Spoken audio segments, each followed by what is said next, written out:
আসসালামু আলাইকুম সবাইকে নতুন একটি রেসিপি ভিডিও নিয়ে আবারও চলে আসলাম। যেহেতু আমাদের বাসায় অনেকগুলো মেহমান আসবে, তাই মেহমানের জন্য নাস্তা বানানোর জন্য আম্মু এখানে আলু গাজর এগুলা গ্রেট কাটার দিয়ে ভালো করে গ্রেট করে নিচ্ছে। তারপর সাথে এখানে মুরগির মাংস আম্মু বটি দিয়ে ছোট ছোট করে পিস করে নিচ্ছে। তারপর এখানে পেঁয়াজ কাঁচামরিচ ছিল। আম্মুকে বলতেছিলাম, আম্মু মুরগির মাংসগুলো এত ছোট ছোট করে কেন কেটে নিচ্ছে? আম্মু বলতেছে এগুলো নাস্তার ভিতরে দিব, তার জন্য ছোট ছোট সাইজ করে কেটে নিতে হবে। তারপর এখানে পেঁয়াজ কাঁচামরিচ একসাথে দিয়ে দিয়েছে, চুলার উপরে দিয়ে দেওয়ার পর হালকা লাল করে নিবে। এর মাঝে আম্মু টমেটো দিতে ভুলে গেছে, তারপর আবার বটি দিয়ে টমেটো কেটে পেঁয়াজ আর কাঁচামরিচের সাথে অ্যাড করে দিছে। অ্যাড করে দেওয়ার পর আবার নাড়াচাড়া শুরু করবো। আম্মু এতই নাড়াচাড়া করে বলার মতো না। নাড়াচাড়া তো অবশ্যই করতে হবে, তাই না? এগুলো ভালো করে সিদ্ধ হতে হবে তেলের উপরে, না হলে কিন্তু মজা হবে না। তারপর আম্মু যে মাংসগুলো কেটে রাখছে ছোট ছোট করে, ওই মাংসগুলো এখানে পেঁয়াজ আর কাঁচামরিচ টমেটোর ভিতরে অ্যাড করে দিছে।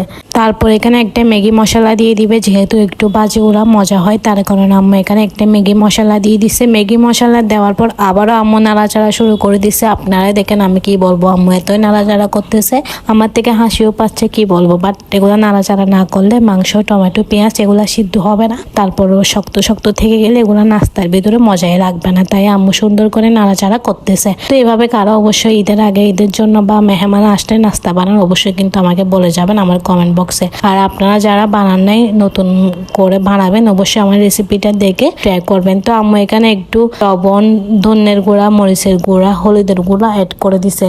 তারপর আবার এখানে অ্যাড করে দিবে সামান্য পরিমাণের মতো পানি, যেহেতু তেলগুলা শুকাই যাচ্ছে তারপর এখানে পানি অ্যাড করে দিছে। পানি অ্যাড করে দেওয়ার পর দেখেন আবারও আম্মু নাড়াচাড়া শুরু করে দিছে। যেহেতু পানির ভিতরে এতক্ষণ তেলের ভিতরে সিদ্ধ হয়েছে, এখন কিন্তু পানির ভিতরে সিদ্ধ হওয়া লাগবে।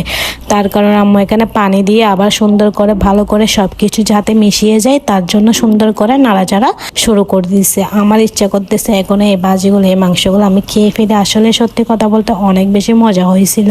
তারপরে এখানে আম্মু যে গ্রেট কাটার দিয়ে আলু গাজর গ্রেট করে রাখছিল ওইগুলো অ্যাড করে দিছে। অ্যাড করে দেওয়ার পর আম্মু দেখেন আবারও নাড়াচাড়া করে শুরু করে দিছে। তো আস্তে আস্তে হালকা হালকা করে আম্মু মাংসর সাথে গ্রেট কাটারের গাজর আর আলু ভালো করে মিশিয়ে দিবে আস্তে আস্তে সুন্দর করে করে। তো এই ভাজিগুলো আম্মু রাতে করে রাখছে, সকালবেলা উঠে নাস্তাগুলা বানাবে। তো আমি আম্মুকে বললাম সকালবেলা ঘুম থেকে আমাকে ডেকে দিও, আমি নাস্তাগুলো তোমার সাথে বানাবো, তোমাকে হেল্প করবো। তো আম্মু বলতেছে আচ্ছা ঠিক আছে আমি তোমাকে ডেকে দিব। দেন সকালবেলা যখন আম্মু আমাকে ঘুম থেকে ডাকতেছে, আমি ঘুমের জন্য সকালবেলা ঘুম থেকে উঠতে পারি নাই। দিনের 12টা বাজে যখন ঘুম থেকে উঠছি, আমার দেখতেছে আমার আম্মু নাস্তা অলরেডি বানাই ফেলতেছে, অলরেডি বানা শেষ হয়ে গেছে। তো এই নাস্তাগুলোর জন্য এতক্ষণ আম্মু বাজি করছিল সুন্দর করে। এই নাস্তাগুলো আপনাদের জেলায় আপনাদের বাসায় কি নাস্তা বলে অবশ্যই কিন্তু আমার কমেন্ট বক্সে এসে বলে যাবে। তো অনেক সুন্দর হয়েছে তাই না? আজকের ভিডিও এই পর্যন্ত, সবাই ভালো থাকবা, নেক্সট ভিডিও আসা পর্যন্ত অপেক্ষা করবা, টাটা।